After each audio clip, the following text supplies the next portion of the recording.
Alhamdulillah hari ini telah terlaksananya kegiatan outing dari TK Khalifah Aceh 3 yang bertemakan rekreasi berkah untuk hiburan dan wirausaha karunia dari Allah, mengedukasi pelabuhan kendaraan laut seperti itu.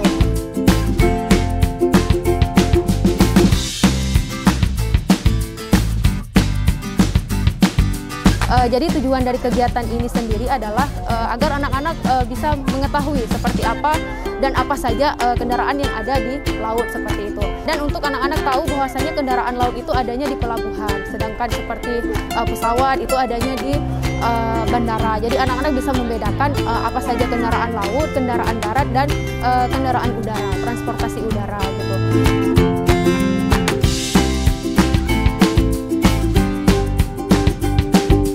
Jadi kenapa kami memilih kapal Aceh Hebat 2? Karena itu merupakan kapal baru ya yang sekarang yang lagi dikenal masyarakat, yang juga sangat mengedukasi dan membantu masyarakat untuk menyeberang dari Ulele ke Balohan.